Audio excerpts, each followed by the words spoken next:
Patient's name, Sophia Howard, age 10. Remarks, if there's anything wrong with this patient, I hope it's contagious.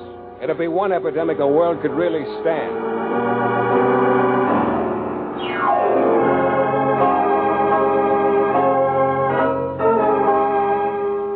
It's the private practice of Dr. Dana.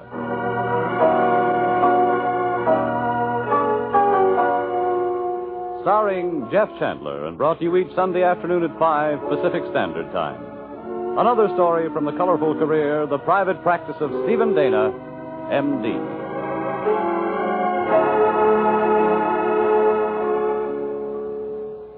That's right. I'm Steve Dana. You never know how things are going to turn out, I guess. I started out by trying to do something for Sophia Howard. But when it was all over, I found out I hadn't done a tenth as much for her as she'd done for me.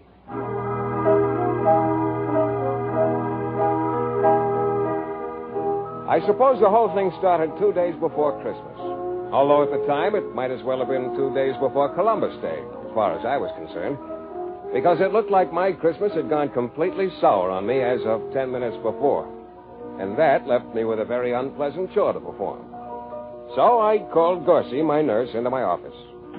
Yes, Doctor. Gorsey, you know that plane reservation I made? Plane reservation? Well, yes, Doctor. You can unmake it if you will. Unmake it? Cancel it. Oh, yes, Doctor.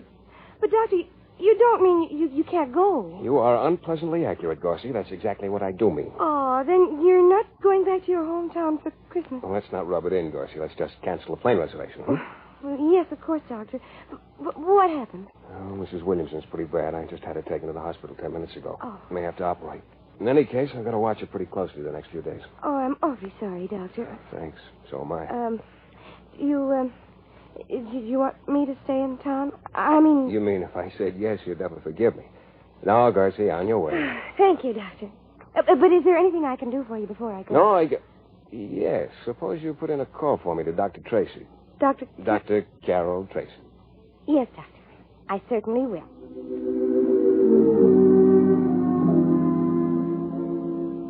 It had just occurred to me that I was in a fair way toward getting in a pretty bad mood. I couldn't think of anything more likely to snap me out of it than talking to Trace. Yeah, her voice sounded just as good to me as ever. Interested in the general subject of dinner tonight? You know, Steve, just about every time I suddenly realize I'd like to talk to you, you call up and ask me to dinner. It's wonderful. Maybe that ought to prove something. Maybe. In any case, I'd like to have dinner with you very much. Fine, I will pick you up at 7. All right. Oh, incidentally, how's your shoulder for crying on these days? Well, that's an interesting question. Why? It looks like I'm stuck in town over Christmas. Oh, Steve, why? One of my patients went bad. I'm awfully sorry to hear that. So let's make it a good dinner tonight, huh? We'll give it a try,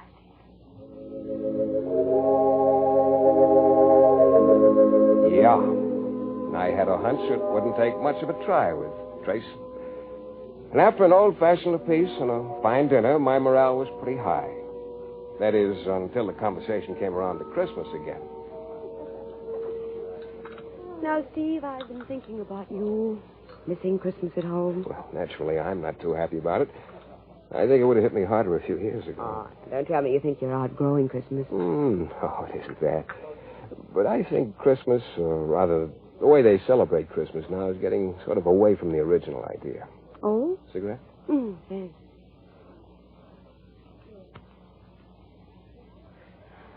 What do you mean? Well, take Christmas cards, for instance. Mm-hmm. I can remember not so long ago when most of them had pictures of Santa Claus or holly or Christmas trees, something like that on them. Now a lot of them have a spear of light or an airplane writing Merry Christmas in the sky or just a big, cold greetings. Yeah, I've noticed that, too. Another thing. When the subject of Christmas comes up, a lot of people throw up their hands and get a horror-stricken look on their face. As if the whole occasion was something that shouldn't happen to them. But don't you think that that's just sort of a surface thing, Steve? Down inside, they haven't changed much about Christmas. Maybe. I don't know. But even so, I wish they'd realize how ugly things like that really sound. Of course, you realize I'm the original sour grapes guy.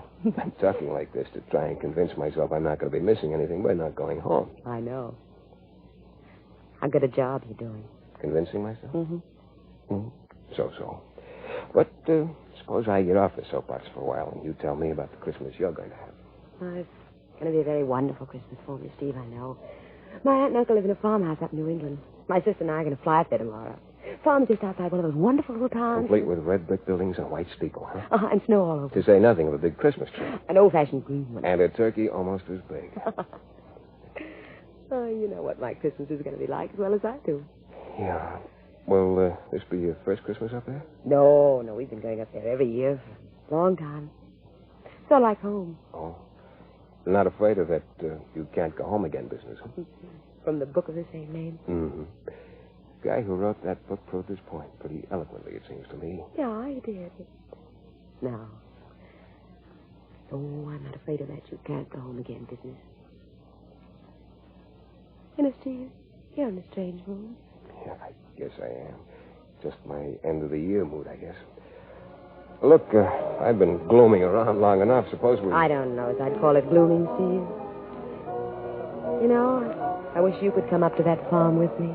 You know, I'd like to, Trace. Come on, let's dance, huh?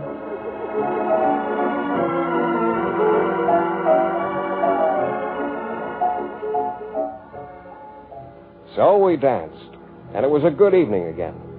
The next morning, the day before Christmas, I went over to Hayes General to call on Mrs. Williamson, a patient of mine who'd gotten bad. She was no better. It looked like there wasn't much doubt about my operating anymore. I had a strong hunch when it would be.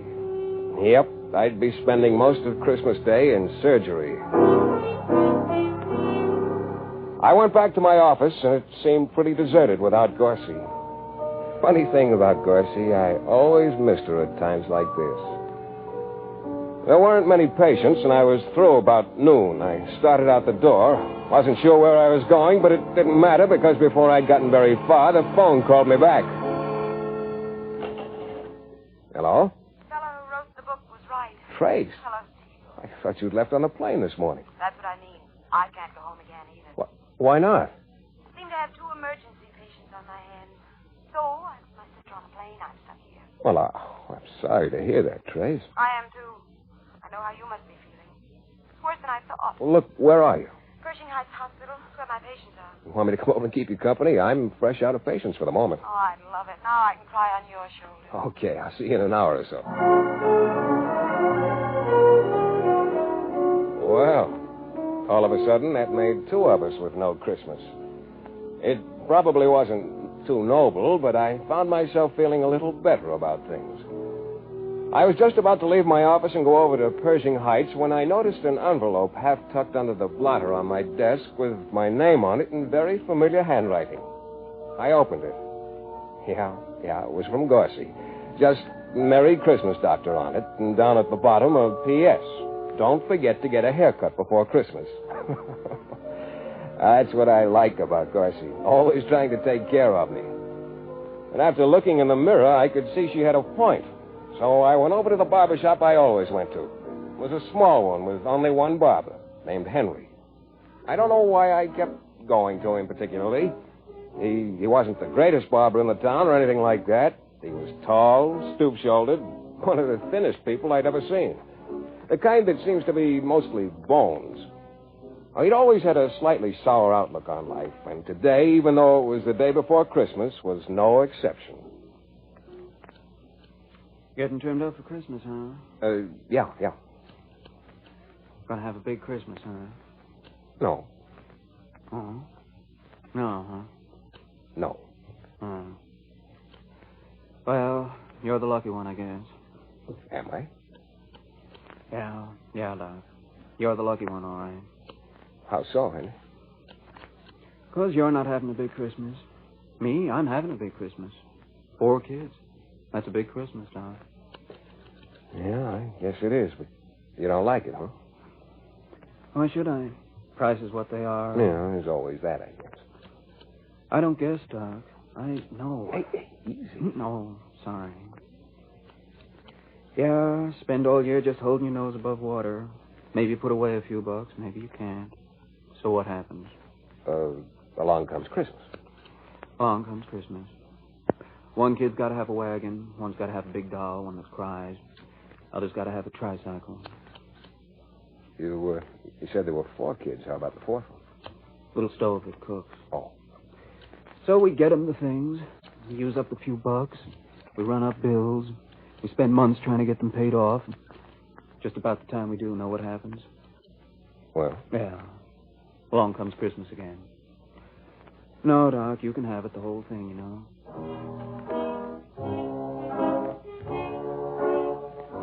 Like I say, Henry doesn't have a particularly sunny outlook on life. But I must admit he sort of fitted into my mood at the moment. I got to Pershing Heights Hospital about 2 that afternoon. There were only 2 people in the waiting room. One was a little girl of about 9 or 10 with 2 pigtails and an awful lot of freckles who sat very quietly over near the windows. The other person, of course, was Trace. She was not looking very gay. I went over to her. Hello, Steve. Hello, Trace. What happened? My sister and I just started for the airport. We were approaching an intersection. The car ahead of us was going pretty fast, I guess. Anyway, 2 people got off the streetcar at the corner. A man and his wife, apparently. His car in front of us hit them. I stopped, of course, to give them first aid, so they're my patients. Mm-hmm. Well, how are they? Well, still unconscious, both of them. But it doesn't look like skull fracture in either case. Probably simple concussion. So, standing by. Well, that's too bad. Is there anything I can do? Yes. What? Take me to dinner tonight. That'll have to do for our Christmas, I guess. I think it can be arranged. Dr. Tracy. Yes, nurse? I'm going off duty now. Oh, any change in the patient? No. All right. The other nurse will keep me informed. Yes. That little girl across the room. Yes? She's their daughter. What? What? No, that... Yes, she came in about an hour ago. Asked if they were here. Oh, thank you, nurse. Yes, Doctor. Come on, Steve. We'd better go over. Yeah.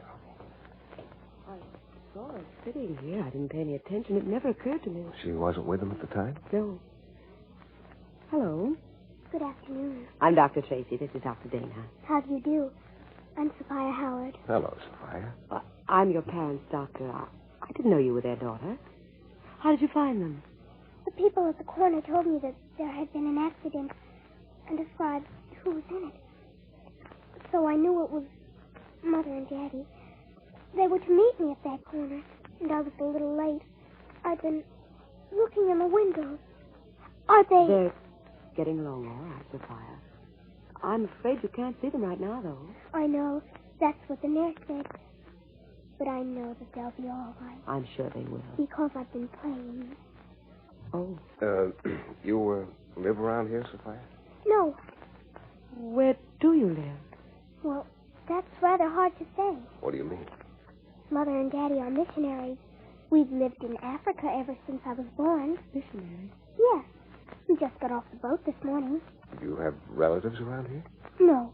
We're just passing through on our way out to some place in China. I see. But I guess it will have to wait a few days before we can leave. It shouldn't be very long, dear.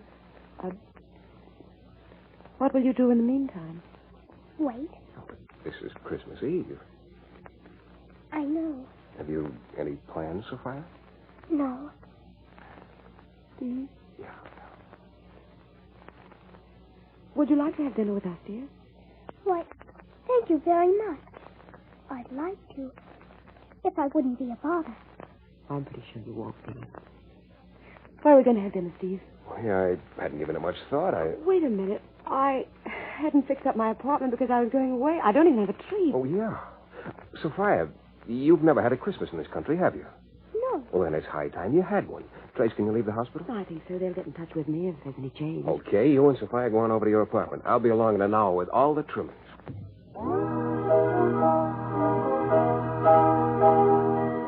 Well, if there'd been an award in my book for the person least likely to be running around buying Christmas trees and a turkey from the delicatessen, I'd have given it to myself.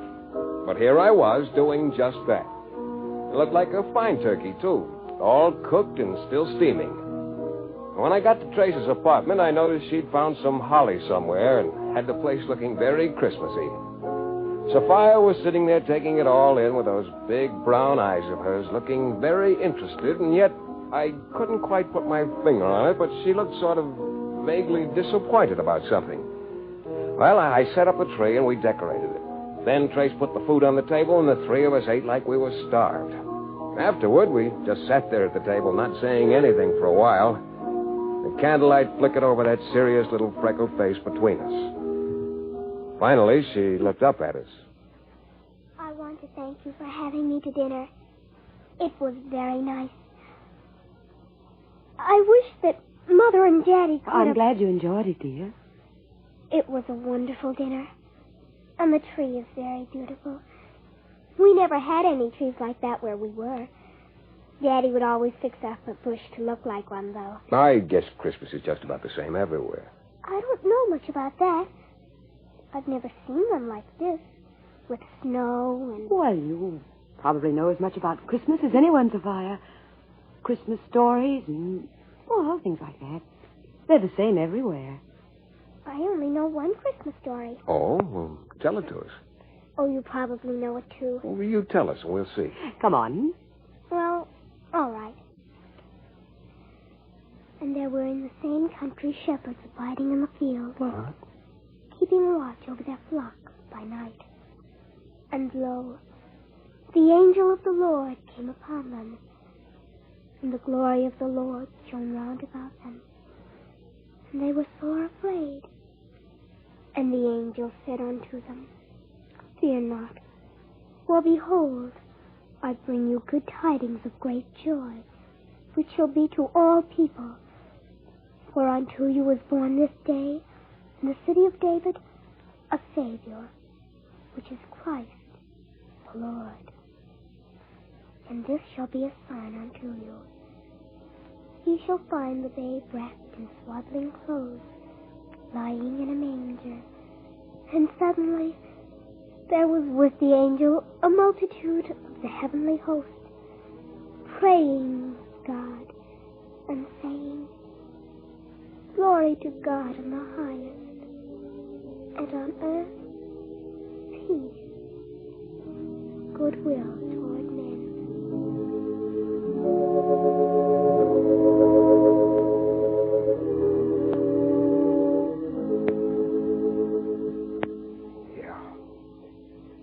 Sophia knew a Christmas story, all right. The Christmas story. There wasn't much to say after that. Then, pretty soon, Sophia went over to the window and stood looking out. Trace and I both knew she was thinking about two people lying unconscious in the hospital. When she turned around again, her eyes were dry, but I noticed a sort of disappointed look in her face. Sophia, what is it? Oh, it's not anything, Dr. Dana. Come on, dear, tell us. Well, no. You'd think it was silly. No, we won't. What is it? Oh, I know I'm too old, really. And I know better. But you see, well, this is my first Christmas here, and because I lived in Africa all my life, and I didn't have time today, and then after the accident, I went right to the hospital and came up here. So I never had a chance to... Oh, but I know it's silly. Chance to what, dear? Well, I've never seen Santa Claus. I've never even seen a make-believe Santa Claus. Santa Claus? Sure. I know it's silly. No. No, Sophia, it isn't silly. Pretty silly of us not to have thought of it. Look, just sit tight, both of you. Where are you going? To find Santa Claus. Steve, isn't it too late? 10:15. Where can you get one? All the stores are closed. I don't know, but I'll get one somewhere.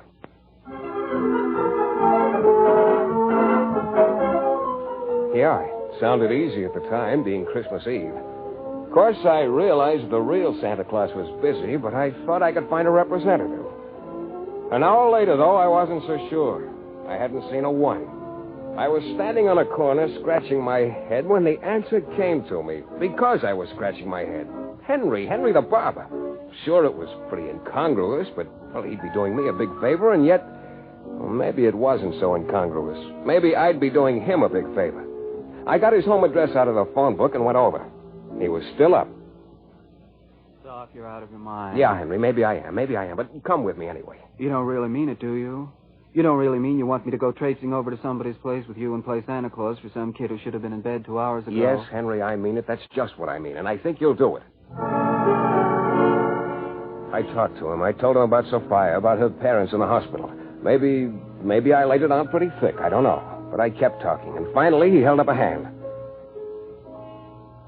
That was a dirty trick, Doc. What was? Throwing in that part about the hospital and the freckles. Yeah, maybe it was. Oh, come on. Let's go.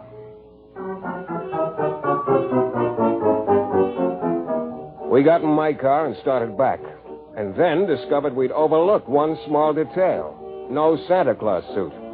And then I remembered the Santa Claus dummy standing in the lobby of my office building. The night watchman let us in, and after I talked to him a few minutes, he promised to look the other way. But when Henry saw the Santa Claus suit on the dummy, he shook his head. Well, Doc, it was a nice try. Oh, come on. So what if a Santa Claus suit doesn't fit perfectly? Fit perfectly? Doc, I'm not asking for a perfect fit. I'm just saying that's no fit at all. That suit was made for a guy about 5'6" and 200 pounds. So look at me, 6 feet tall and 130 pounds. Doc, you gotta admit that well, isn't... let's try it anyway, Henry, huh? So we tried it. And Henry was right. It was an awful fit. The sleeves hit him halfway between the wrist and the elbow. The pants came about to his knees.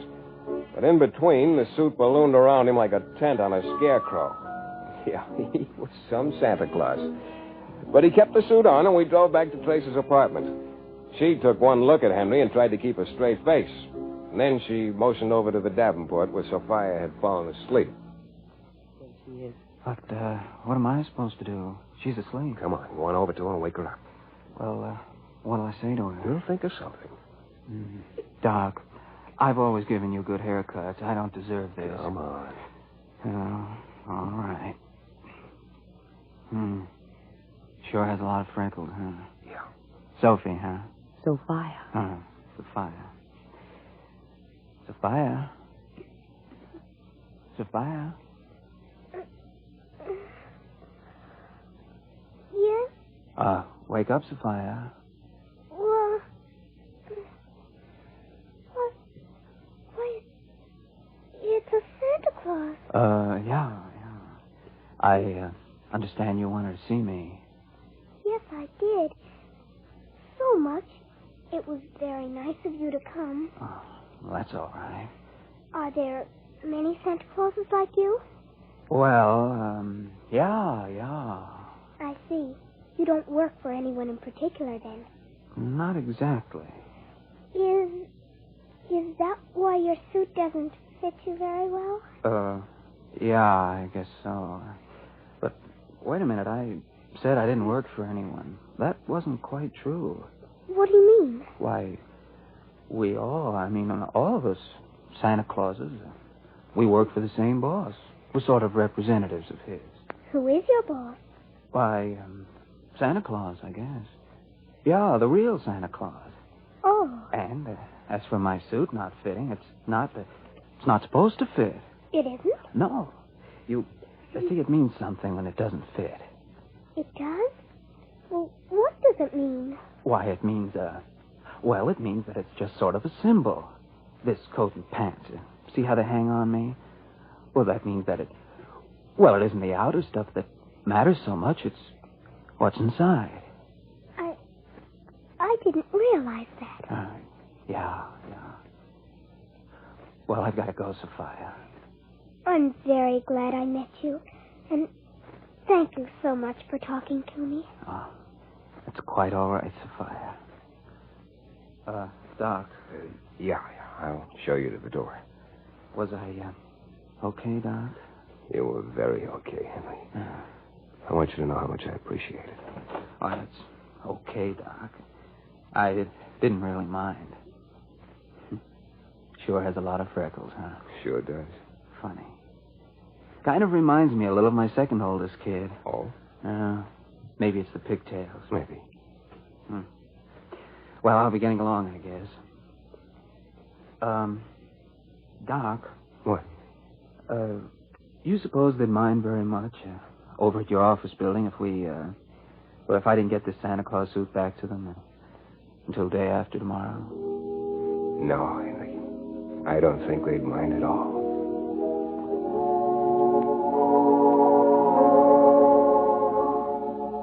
So Henry left, and I went back inside and Trace and Sophia and I sat around a few minutes more. Once again, I had the feeling that something was missing, and I still couldn't put my finger on it. It's getting pretty late, Sophia. 10 minutes to 12. Feel like going to bed? What do you mean? Why, here. You're going to stay here tonight, and then tomorrow we'll see what arrangements. Oh, that's very nice of you. But I don't want to be in the way. There's an extra bed, so don't you worry about it. Well, all right. Thank you. Excuse me? Sure. Well, what do you think of it, Sophia? Of what? Oh, the dinner, the tree, Santa Claus, the Christmas. I thought it was very nice. You know, I just figured out what's the matter. You've never thought that Christmas applied to you specifically, have you? You've never thought that all of this, well, included you. I don't know. Our Christmases have always... Sure, you've always been on the giving end instead of the receiving end. You and your parents have probably spent all your Christmases doing for others. We try to. I thought that was the way Christmas was supposed to be. Sort of, well, for others. Oh, it is. But don't you see, honey, you're included. Why, people like you, the ones who give, they are Christmas. They're what Christmas is all about, really. Can you understand that? I think I can. It does make it a little different than I thought. And better. Why, sure. And all the Christmas trees and turkeys and presents in the world. What's the matter? The presents. We never even got you a present. Oh, I didn't expect one. I know, but... I don't think you have to worry about a present for Sophia, Steve. I have one. You do? Yes. I think she'll like it better than anything else. That was the hospital that called Sophia. It was? Yes. Your mother and father are both conscious now. They're going to be all right. They know you're here, and they said not to worry about them. You can see them tomorrow. Oh.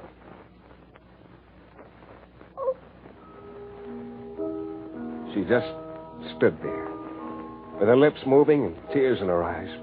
But they were happy tears. We realized then what a strain she'd been under all along, how beautifully she'd held up. Trace and I looked at each other, and then we looked away. Trace took Sophia's hand and led her into bed. I stood looking out the window, thinking a lot of things. And finally, when I looked around, Trace was by my side. You went right to sleep. Must have been completely worn out. Mm-hmm. You know, it's funny, Trace. What is? We were the ones who were going to give Sophia a Christmas. The way it ended up, she gave Christmas to us. Yeah. We thought it wasn't going to be Christmas at all for us, didn't we? Just because we weren't going to have all the material things.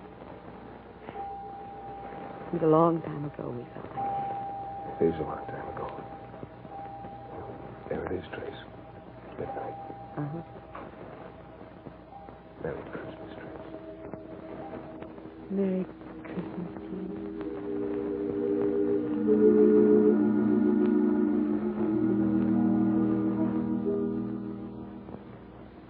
And there you have The Private Practice of Dr. Dana, starring Jeff Chandler. Betty Lou Gerson was Dr. Carol Tracy. Mary Lanson was Gorsey. Marlene Ames was Sophia. And Henry was Bob Young. Tonight's story was written by Bob Wright. Produced and directed by Sterling Tracy with music by Eddie Dunstetter. This is CBS, the Columbia Broadcasting System.